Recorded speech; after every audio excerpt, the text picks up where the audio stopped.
Tu-95 bombers. റഷ്യയുടെ ആണവായുധങ്ങളെ കൂടുതൽ കൊണ്ടുപോയി ആക്രമിക്കാൻ റഷ്യയുടെ വ്യോമസേനയിലുള്ള പ്രധാനപ്പെട്ട ഒരായുധം. ചില ദിവസങ്ങൾക്ക് മുൻപ് റഷ്യ ചെയ്തത് 8 മണിക്കൂറോളം തുടർന്ന് ഒരു ദൌത്യത്തിൽ, അതും ഒഫൻസീവ് ഓപ്പറേഷൻ ചെയ്യുന്ന ഒരു മിഷനിൽ ഈ വിമാനങ്ങളെ ഉൾപ്പെടുത്തുകയും ഒരു പുതിയ അറിയിപ്പും പുറത്തുവിട്ടു. ഇത് കേൾക്കുമ്പോൾ നിങ്ങൾ എല്ലാവരും എന്തായിരിക്കും ചിന്തിച്ചിട്ടുണ്ടാവുക? ബാൾട്ടിക് കടൽ മേഖലയിൽ റഷ്യ ഇത് ചെയ്തിട്ടുണ്ടാകുമെന്ന്. അല്ല, ഒരുപക്ഷെ ഉക്രൈനെ കൗണ്ടർ ചെയ്യാൻ, ഉക്രൈനുള്ളിൽ എന്തെങ്കിലും ആക്രമണം നടത്താൻ ഇത് ഉപയോഗിച്ചിട്ടുണ്ടാകുമെന്ന്. അല്ല, നാറ്റോയെ കൗണ്ടർ ചെയ്യാൻ വേണ്ടി ഇതിനെ ഉൾപ്പെടുത്തിയിട്ടുണ്ടാകാമല്ലോ, അതിനുള്ള സാധ്യതകളും ഉണ്ടല്ലോ എന്ന്. അങ്ങനെയാണോ എന്ന് ചോദിച്ചാൽ ഇതൊന്നും തന്നെയല്ല. ജപ്പാനെ കൗണ്ടർ ചെയ്യാനായി ഏകദേശം ജപ്പാന്റെ സീ ബോർഡറോട് ചേർന്ന് 2 Tu-95 ബോംബേഴ്സ് അതിന്റെ ദൌത്യം വിജയകരമായി അവസാനിപ്പിച്ചു. അതും 8 മണിക്കൂർ തുടർന്ന് ആകാശത്തിൽ പറന്നുകൊണ്ട്. ഇത് തന്നെ വലിയൊരു കാര്യമാണെന്ന് ചിന്തിച്ചാൽ അല്ല. ഇസ്കാന്ദർ മിസൈൽസിനെ കുറിച്ച് എല്ലാവർക്കും അറിയാം. ഒരു ക്വാസി ബാലിസ്റ്റിക് മിസൈൽ, അല്ലെങ്കിൽ റഷ്യയുടെ ഫോർവേഡ് ഫ്രണ്ട് അറ്റാക്ക് മിസൈൽ എന്ന് പറയാം. അതിന്റെ മാക്സിമം റേഞ്ച് 500 കിലോമീറ്റർ ആണ്. പക്ഷെ ഇതിന്റെ അടുത്ത വേരിയന്റ്, അല്ലെങ്കിൽ അടുത്ത ഒരു ഘട്ടം, ഇസ്കാന്ദർ 1000 എന്ന് പറയുന്ന 1000 കിലോമീറ്റർ റേഞ്ചുള്ള ഒരു പുതിയ മിസൈൽ ഞങ്ങളിപ്പോൾ ഞങ്ങളുടെ സീരിയൽ പ്രൊഡക്ഷനിലേക്ക് കൊണ്ടുവരാൻ പോകുന്നു എന്ന വാർത്ത പുറത്തു വന്നു. ഇനി ഇതൊന്നും വലിയ സർപ്രൈസേ അല്ല. ഇസ്കാന്ദർ മിസൈൽ മെനുവർ ചെയ്താൽ എങ്ങനെ ഉണ്ടാകും? ഹൈപ്പർസോണിക് മിസൈലുകളെ പോലെ ഇതും മെനുവർ ചെയ്താൽ എത്രത്തോളം നല്ല കാര്യമായി അത് മാറും? എല്ലാം ഈ വീഡിയോയിലൂടെ വിശദമായി അറിയാം.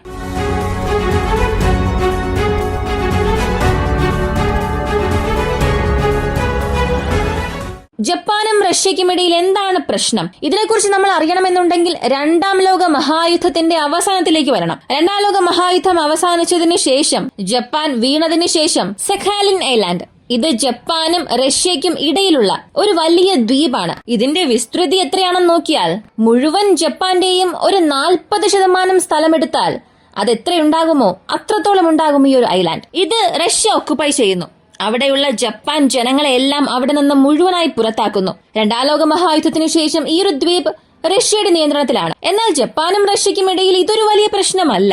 ഇതിന് ചുറ്റുമുള്ള കുറിൽ ഐലാൻഡ്, ഇതാണ് ഈ 2 രാജ്യങ്ങൾക്കും ഇടയിൽ ഒരു വലിയ ഭൂകമ്പം തന്നെ സൃഷ്ടിച്ചത്. 54ഓളം ദ്വീപ സമൂഹങ്ങൾ ഉൾപ്പെട്ടതാണ് ഈ കുറിൽ ഐലാൻഡ്. ഈ മാപ്പ് നോക്കിയാൽ നിങ്ങൾക്ക് മനസ്സിലാകും. 1940കൾക്ക് മുൻപ്, അല്ലെങ്കിൽ 2ാം ലോക മഹായുദ്ധം അവസാനിക്കുന്നതിന് മുൻപ് വരെയും 4 ദ്വീപുകൾ ജപ്പാന്റെ നിയന്ത്രണത്തിലായിരുന്നു. കൃത്യമായി പറഞ്ഞാൽ ഇട്രുപ്, കുനാഷിർ, ഷിഖോട്ടാൻ, ഹബുമായി, ഈ 4 ദ്വീപുകളും ജപ്പാന്റെ നിയന്ത്രണത്തിലായിരുന്നു 1800 മുതൽ 2ാം ലോക മഹായുദ്ധം വരെയും. എന്നാൽ എപ്പോഴാണോ 2ാം ലോക മഹായുദ്ധത്തിൽ റഷ്യ ജയിച്ചത്, അല്ലെങ്കിൽ ജപ്പാൻ അവിടെ തകർന്നത്, അതിനുശേഷം ഇവയെല്ലാം റഷ്യയുടെ നിയന്ത്രണത്തിലേക്ക് വന്നു.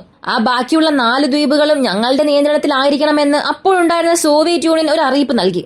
അന്നു മുതൽ ഇന്ന് വരെയും ഈ കുറിൽ ഐലാൻഡിനെ ബന്ധപ്പെടുത്തി ഈ 2 രാജ്യങ്ങൾക്കുമിടയിൽ ഒരു വലിയ കടൽ പ്രശ്നം തന്നെ നടക്കുന്നുണ്ട്. സാധാരണ ഒരു ഭൂപ്രദേശത്തിന് വേണ്ടി ഒരു വലിയ രാജ്യം അങ്ങനെ ഏറ്റുമുട്ടില്ല. അതും റഷ്യയെ പോലെ ഒരു വലിയ ഭൂപ്രദേശമുള്ള ഒരു രാജ്യത്തിന് ഈ ഒരു ചെറിയ ദ്വീപ് ആവശ്യമായി വന്നു എന്നുണ്ടെങ്കിൽ അതിനുള്ള പ്രധാനപ്പെട്ട കാരണം എന്തെങ്കിലും അവിടെ ഉണ്ടാകണം. അങ്ങനെ ഒരു കാരണമുണ്ട്. ഓയിൽ റിസർവും അവിടെയുള്ള സൾഫർ ഡെപ്പോസിറ്റ്സ്, കൂടാതെ ഒരുപാട് കടൽ സംബന്ധിക്കുന്ന വിഭവങ്ങൾ, ഇവയെല്ലാം ജപ്പാന് എത്രത്തോളമാണോ ആവശ്യം അതിലും കൂടുതൽ അവിടെ ഉണ്ടായിരുന്നു. ഇതിനെ കാരണമായി കാണിച്ച് റഷ്യ ഇന്നുവരെയും ഈ പ്രദേശങ്ങളെ ജപ്പാന് തിരികെ നൽകിയിട്ടേയില്ല. ഇപ്പോ അടുത്തിടെ സംഭവിച്ചത്, റഷ്യയുടെ 2 Tu-95 ബോംബേഴ്സ് വളരെ നാളായി റഷ്യയുടെ സർവീസിലുണ്ട്. പറഞ്ഞു വന്നാൽ 1979 മുതൽ ഇന്നുവരെയും ഏകദേശം 45 വർഷത്തോളമായി ഇപ്പോഴും അവരുടെ സർവീസിൽ അത് ആക്റ്റീവായി തന്നെ ഉണ്ട്. അതിനൊരുപാട് വയസ്സായി. ആ വിമാനം പഴയതുപോലെ കാര്യക്ഷമമായി പ്രവർത്തിക്കില്ല. ഇതൊക്കെ വളരെ എളുപ്പമായി ടാർഗറ്റായി മാറും എന്ന് ചിന്തിച്ചാൽ അവിടെയാണ് നമുക്ക് തെറ്റ് സംഭവിച്ചത്. റഷ്യയുടെ Tu-95 ബോംബേഴ്സ് എന്നത് ഇപ്പോഴും റഷ്യ ഉക്രൈൻ യുദ്ധത്തിൽ ആക്റ്റീവായി പ്രവർത്തിക്കുന്നുണ്ട്. അല്ലെങ്കിൽ ഉക്രൈനെ പോലുള്ള ഒരു ഭൂപ്രദേശമുള്ള രാജ്യത്തെ ആണവായുധങ്ങൾ കൊണ്ട് നശിപ്പിക്കണമെന്നുണ്ടെങ്കിൽ ഈ വിമാനങ്ങളുടെ ഒരു 2-3 വിമാനം മാത്രം മതി. ആ രാജ്യത്തെ മുഴുവനായും നശിപ്പിക്കാൻ കഴിയുന്നത്ര ക്യാപ്പബിളായ വിമാനങ്ങളാണ്. കാരണം അതിലെ ഓരോന്നിലും കൊണ്ടുപോകുന്ന മിസൈൽസിന്റെ ഭാരത്തെ അടിസ്ഥാനമാക്കി 13-14 മിസൈൽസ് വരെയും, അതും ആണവ മിസൈൽസ് കൊണ്ടുപോയി ആക്രമിക്കാൻ കഴിവുള്ള ലോങ് റേഞ്ച് ബോംബേഴ്സ് ആണ്. ഈ വിമാനങ്ങൾ ചെയ്തത് റഷ്യയുടെ Su-35ന്റെ സഹായത്തോടുകൂടി 8 മണിക്കൂറോളം സീ ഓഫ് എക്സ്ട്രാ പ്രദേശത്ത് എമർജൻസി ടൈമിൽ, അല്ലെങ്കിൽ റിട്ടാലിയേഷൻ മിഷൻസിൽ നമ്മൾ എന്തൊക്കെ ചെയ്യണമെന്നുള്ളത് ഒരു ട്രെയിനിങ് ആയി തന്നെ അവിടെ ചെയ്തു നോക്കി. 8 മണിക്കൂറിൽ ഈ ഒരു മിഷൻ അവസാനിച്ചതിനു ശേഷം റഷ്യയുടെ മിനിസ്ട്രി ഓഫ് ഡിഫൻസിൽ നിന്നും ഒരു അറിയിപ്പ് പുറത്തു വന്നു. ഡിസ്പ്യൂട്ട് പ്രദേശങ്ങളിൽ റഷ്യ എന്തൊക്കെ ചെയ്യും, അല്ലെങ്കിൽ റഷ്യ പ്രദേശങ്ങളെ നിലനിർത്താൻ എന്തൊക്കെ ചെയ്യാൻ കഴിയും എന്നുള്ളത് ഞങ്ങൾ അവിടെ ചെയ്തു നോക്കി. ഞങ്ങളുടെ ഭൂപ്രദേശം എന്നും ഞങ്ങൾക്ക് മാത്രമായിരിക്കും സ്വന്തം. ഇതിൽ ഡിസ്പ്യൂട്ട് എന്ന വാക്ക് തീർച്ചയായും ആവശ്യമില്ലാത്ത ഒന്നാണ്. സീ ഓഫ് ഓക്സ്ട്രോക്കിലുള്ള മുഴുവൻ ദ്വീപുകളും ഞങ്ങൾക്ക് മാത്രമാണ് സ്വന്തം എന്ന് വ്യക്തമായി അവർ പറഞ്ഞു. റഷ്യ ഇത് പറഞ്ഞതിന് 2 പ്രധാനപ്പെട്ട കാരണങ്ങളുണ്ട്. ഒന്ന്, ജപ്പാനുള്ളിൽ അമേരിക്കയുടെ മിലിറ്ററി പ്രസൻസും സൗത്ത് കൊറിയയ്ക്കുള്ളിൽ അവരുടെ F-35 വിമാനങ്ങളും കൂടുതലായി വരുന്നുണ്ട്. കൂടാതെ സൗത്ത് കൊറിയയ്ക്ക് ആവശ്യമായ ആണവായുധങ്ങൾ നൽകാമെന്ന് പോലും അമേരിക്ക പറഞ്ഞിട്ടുണ്ട്.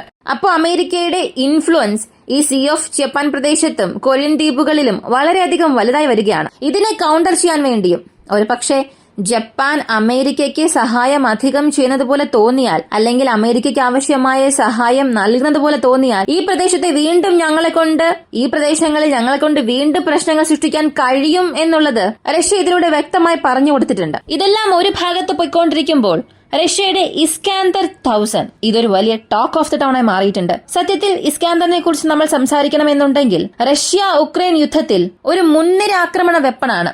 ഒരു ദിവസം റഷ്യ ഒരു 50 മിസൈൽസ് അയച്ചാൽ അതിൽ 10-15 ഇസ്കാന്ദർ വേരിയന്റ് ഉണ്ടായിരിക്കും. ഇതിലും പ്രധാനപ്പെട്ട 3 വേരിയന്റ് ഉണ്ട്. ഇസ്കാന്ദർ കെ, ഇസ്കാന്ദർ ഇ, ഇസ്കാന്ദർ എം. ഇതിൽ ഇസ്കാന്ദർ എം എന്നതാണ് ഒരു 500 കിലോമീറ്റർ റേഞ്ച് ഉള്ളത്. അതും റഷ്യയുടെ വളരെ അകത്ത് നിന്ന് ആക്രമിച്ചാൽ പോലും ഇപ്പോ കരണ്ട് പ്രശ്നം നടക്കുന്ന സ്ഥലത്ത് ചെന്ന് ആക്രമിക്കാൻ സാധിക്കും. അതായത് കീവിനും അപ്പുറം ചെന്ന് ആക്രമിക്കാൻ കഴിവുള്ള ക്യാപ്പബിൾ ആയ ഒരു മിസൈൽ. ഇപ്പൊ ഒരു തിയറി പറയാം. ഇസ്കാന്ദർ മിസൈൽ എന്നത് ഹൈലി മെനൂവറബിൾ അല്ല.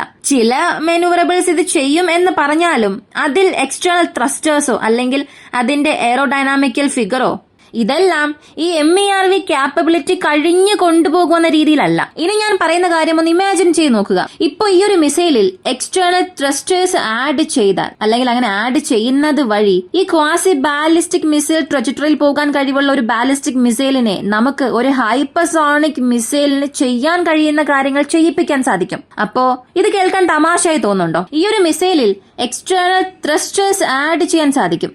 അങ്ങനെ ആഡ് ചെയ്യുന്നത് വഴി ഈ ഒരു ക്വാസി ബാലിസ്റ്റിക് മിസൈൽ ട്രജക്ടറിയിൽ പോകാൻ കഴിവുള്ള ഒരു ബാലിസ്റ്റിക് മിസൈലിനെ നമുക്ക് ഒരു ഹൈപ്പർസോണിക് മിസൈൽ ചെയ്യുന്ന കാര്യങ്ങളെല്ലാം ചെയ്യിപ്പിക്കാൻ സാധിക്കുമെന്നുണ്ടെങ്കിൽ അത് കേൾക്കാൻ തമാശയായി തോന്നുന്നുണ്ടോ? ഇതൊക്കെ എന്ത് കഥയാണോ? ഇതൊക്കെ വിശ്വസിക്കുന്ന രീതിയിലാണോ? ഇതൊക്കെ സംഭവിക്കുമോ എന്നൊക്കെ ചോദിക്കാം. എന്നാൽ ഇതിപ്പോ ചെയ്യാൻ പോകുന്നുവെന്നാണ് റഷ്യ പറഞ്ഞത്. സത്യത്തിൽ ഇവരുടെ പദ്ധതി അല്ലെങ്കിൽ ഇവരുടെ അനൗൺസ്മെന്റ് എന്തെന്ന് ചോദിച്ചാൽ 500 കിലോമീറ്റർ റേഞ്ചുള്ള ഒരു മിസൈലിൽ 1000 കിലോമീറ്ററായി മാറ്റുക എന്നുള്ളത് ഒരു വലിയ ടാസ്ക് ഒന്നും അല്ല.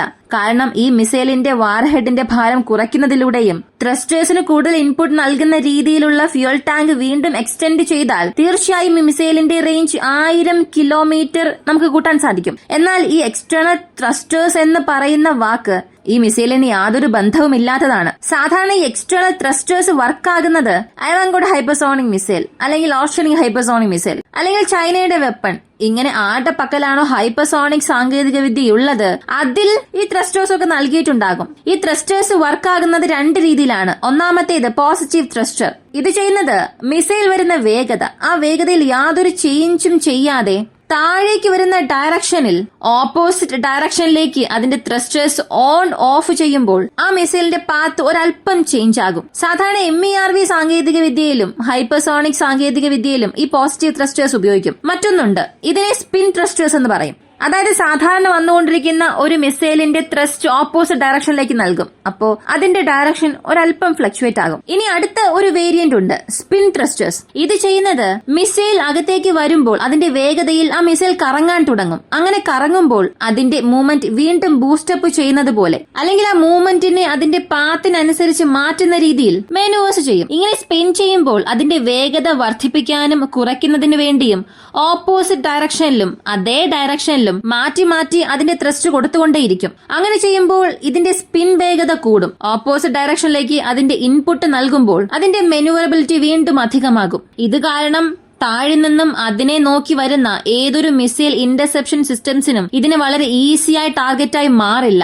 ഈ ത്രസ്റ്റേഴ്സിനെ എടുത്തുകൊണ്ടുവന്നാണ് ഇപ്പോൾ ഇസ്കാന്ദറിൽ വയ്ക്കാൻ പോകുന്നു എന്ന് പറഞ്ഞത്. 1000 കിലോമീറ്റർ റേഞ്ച് എന്ന് പറഞ്ഞാൽ ഏകദേശം പകുതി യൂറോപ്പിനെ തന്നെ ഈ മിസൈലിനെ കൊണ്ട് റീച്ച് ചെയ്യാൻ സാധിക്കും. അതുകൂടാതെ ഇതിൽ വേരിയസ് വാർഹെഡ്സും ഉപയോഗിക്കുന്നുണ്ട്. ഒന്നാമതായി ക്ലസ്റ്റർ വാർഹെഡ്സ് ഉപയോഗിക്കാൻ സാധിക്കും, അല്ലെങ്കിൽ വാക്യൂം ബോംബറിലുള്ള ഫ്യൂൽ ഡെപ്പോസിറ്റ് ബോംബ്സ് ഉപയോഗിക്കാൻ സാധിക്കും. ബങ്കർ ബസ്റ്റർ കാറ്റഗറിയിലും ഇതിനെ പ്രവർത്തിപ്പിക്കാൻ സാധിക്കും. ഇപ്പൊ നാറ്റോയുടെ ഏതെങ്കിലും ഒരു അണ്ടർഗ്രൗണ്ട് കമാൻഡ് സെന്ററിനെതിരെ മിസൈലിനെ അയച്ചാൽ ഇതിൽ എക്സ്ട്രാ ത്രസ്റ്റേഴ്സും ആഡ് ചെയ്യുന്നത് വഴി ഇതിന്റെ പാത്ത് അവരെ കൊണ്ട് ഐഡന്റിഫിക്കേഷൻ ചെയ്യാനും സാധിക്കില്ല. അകത്തേക്ക് വരുന്ന ഈ ഒരു മിസൈലിനെ ഇന്റർസെപ്റ്റ് ചെയ്യാനുള്ള സാധ്യതകളും അവിടെ വളരെ കുറവാണ്. ഈ ഒരു വീഡിയോയെ കുറിച്ചുള്ള നിങ്ങളുടെ അഭിപ്രായം എന്താണ്? റഷ്യയുടെ പുതിയ അപ്ഗ്രേഡ് ഇസ്കാന്ദർ 1000 ഈ മിസൈലിനെ കുറിച്ച് നിങ്ങൾ എന്ത് ചിന്തിക്കുന്നു എന്നുള്ളത് കമന്റിൽ പറയുക. ഇങ്ങനെയുള്ള വീഡിയോസ് കാണാൻ താല്പര്യമുള്ളവർ മറക്കാതെ വോയിസ് ഓവയ്ക്ക് സബ്സ്ക്രൈബ് ചെയ്യുക. മറ്റൊരു വീഡിയോയുമായി വീണ്ടും കാണാം.